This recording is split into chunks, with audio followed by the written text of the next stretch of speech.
తినడం కూడా ఓ పండగే. మొరాకో మరి మాకో? పూర్తి వివరాలకు చదవండి రేపటి సాక్షి దినపత్రిక.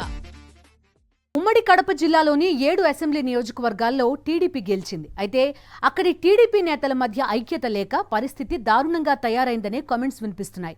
గెలిచిన ప్రతి నియోజకవర్గంలోనూ నేతల మధ్య ప్రతిరోజు ఏదో ఒక రచ్చ జరుగుతూనే ఉంది. జిల్లాలో పార్టీ పరిస్థితి అధిష్టానానికే సవాల్గా మారిందంటున్నారు. కొందరు ఎమ్మెల్యేల దుందుడుకు చర్యలు పార్టీకి చెడ్డ పేరు తెస్తున్నాయని టీడీపీ నుంచే విమర్శలు వస్తున్నాయి. ఇందుకే కడప జిల్లాలో టీడీపీ ఎలా ఉందో ఒక్కసారి చూద్దాం. జిల్లా కేంద్రమైన కడప అసెంబ్లీ నియోజకవర్గంలో టీడీపీ నేతల మధ్య విభేదాలు నివురుగప్పిన నిప్పులా తయారవుతున్నాయి. పార్టీలోని పాతతరం నేతలను ఎమ్మెల్యే మాధవిరెడ్డి అసలు పట్టించుకోవడం లేదనే విమర్శలు వినిపిస్తున్నాయి. పైగా తనకు నచ్చని, ఇష్టం లేని టీడీపీ నేతల ఆర్థిక మూలాలను దెబ్బతీసేలా చర్యలు చేపట్టడంతో పార్టీ నేతల మధ్య విభేదాలు తీవ్రస్థాయికి చేరాయి. దీనికి తోడు కడప నగరంలో మొదటి నుంచి పార్టీని అంటిపెట్టుకుని ఉన్న వాళ్లకు ప్రాధాన్యం ఇవ్వడం లేదనే ఆరోపణలు వినిపిస్తున్నాయి. సీనియర్ నేతలు గోవర్ధన్ రెడ్డి, లక్ష్మీరెడ్డి వంటి నేతలు ఎమ్మెల్యే తీరు నచ్చక దూరంగా ఉంటున్నారు.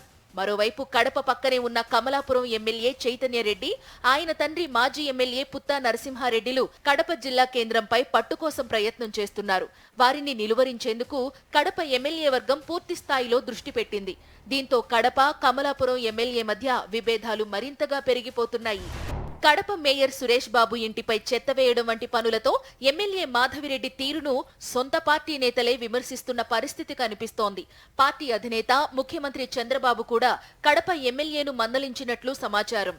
ప్రొద్దుటూరు నియోజకవర్గంలోనూ ఇదే పరిస్థితి కొనసాగుతోంది. ఎమ్మెల్యే వరదరాజులు రెడ్డి తీరును సొంత పార్టీ నేతలే నిరసిస్తున్నారు. పులివెందులలోనూ టీడీపీ నేతల మధ్య పచ్చగడ్డి వేస్తే భగ్గుమంటోంది.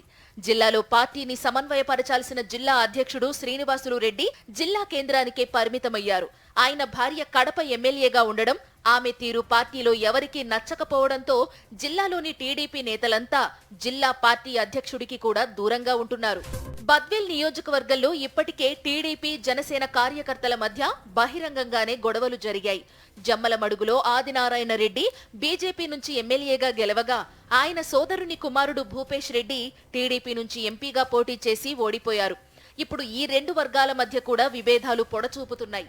అన్నమయ్య జిల్లాలోని 3 అసెంబ్లీ నియోజకవర్గాల్లోనూ టీడీపీ నేతల మధ్య ఏమాత్రం పొసగడం లేదు. రైల్వే కోడూరులో పేరుకు జనసేన ఎమ్మెల్యే ఉన్నా పెత్తనమంతా టీడీపీ నాయకులదే. దీంతో టీడీపీ ఆధిపత్యంపై అక్కడి జనసేన నాయకులు తీవ్ర అసహనం వ్యక్తం చేస్తున్నారు. మా పార్టీ ఎమ్మెల్యే ఉన్న చోట మీ పెత్తనం ఏంటని ప్రశ్నిస్తున్నారు.